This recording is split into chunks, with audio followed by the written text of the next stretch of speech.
প্রিয় দর্শক, আসসালামু আলাইকুম। কেমন আছেন? আশা করি ভালো। বিডি রান্না হাউসের পক্ষ থেকে আপনাদের সবাইকে জানাই স্বাগতম। আজকের আয়োজনে আপনাদের জন্য থাকছে চিংড়ি মাছ দিয়ে জালি কুমড়া রেসিপি। তো আমি এখানে প্রথমে চিংড়ি মাছটাকে হালকা লবণ মেখে ভেজে নিয়েছি, আর এখানে জালি কুমড়াটাকে ভালোভাবে কেটে পরিষ্কার করে নিয়েছি। আর আমাদের এই রান্নার জন্য যে উপকরণগুলো লাগবে সেগুলো হচ্ছে আপনার হলুদ গুঁড়ো, মরিচ গুঁড়ো, লবণ, পেঁয়াজ কুচি এবং কাঁচামরিচ ফালি করা,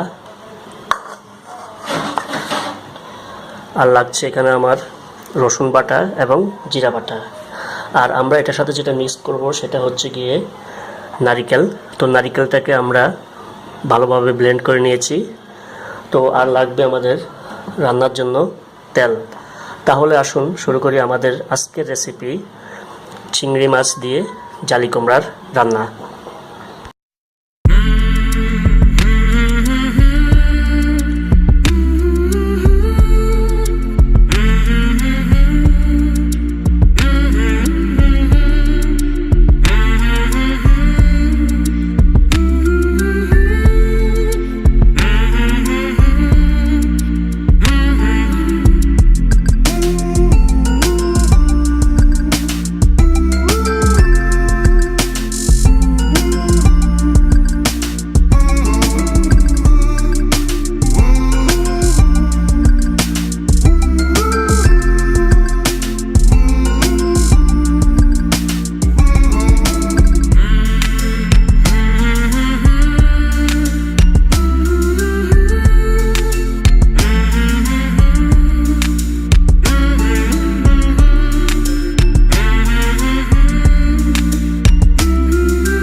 তো দর্শক দেখুন, হয়ে গেছে আমাদের আজকের রেসিপি চিংড়ি মাছ দিয়ে জালি কুমড়া।